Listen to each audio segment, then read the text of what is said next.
Assalomu alaykum futbol muxlislari. Bugun sizlar bilan futbol olamidagi eng so'nggi yangiliklar bilan tanishib chiqamiz. Agar kanalimizga obuna bo'lmagan bo'lsangiz, obuna bo'ling va ushbu videoga kanalimiz rivoji uchun like bosishni unutmang. O'tgan mavsum Xorazm safida harakat qilgan hujumchi Murodbek Bobojonov legionerga aylandi. 31 yoshli hujumchi Iroqning Amanat Bog'dod klubi a'zosiga aylandi. Bobojonov kuni kecha Bog'dodga yetib bordi va tibbiy ko'rikdan so'ng yangi klubi bilan shartnoma tuzdi. Mazkur klubda o'zbekistonlik yarim himoyachi Baxtiyor Qosimov ham to'p tepmoqda. Eslatib o'tamiz, Bobojonov o'tgan mavsum Superligada 27 ta bahsda maydonga tushib, 8 ta gol urgan. U Xorazm jamoasining to'pirari hisoblanadi. O'tgan mavsum Paxtakorda harakat qilgan hujumchi Bobur Abduxoliqov nima uchun Nasafga qaytganini tushuntirdi. O'zbekiston terma jamoasiga nomzod futbolchi quyidagicha fikr bildirdi. Nasafga nega qaytdim? Sababi u yer mening ikkinchi uyim. Arab klublaridan yaxshi takliflar bo'ldi, biroq Nasaf sharafini himoya qilishni xohladim. Yangi mavsumda o'zimni ko'rsatib, Superligada yorqin o'yin ko'rsatish niyatidaman.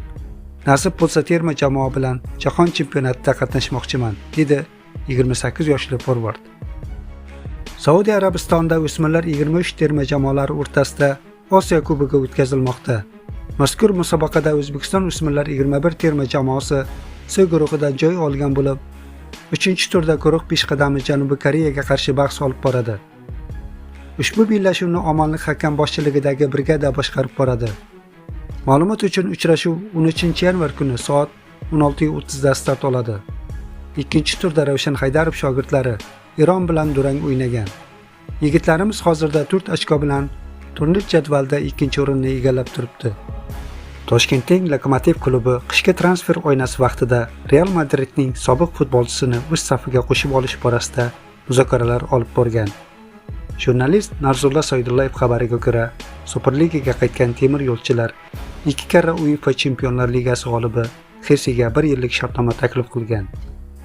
Manbaga ko'ra, muzokaralar chog'ida Xesi faqat yarim yillik bitimga, ya'ni 2026-yilning yoziga qadar shartnoma imzolashga tayyor ekanligini bildirgan.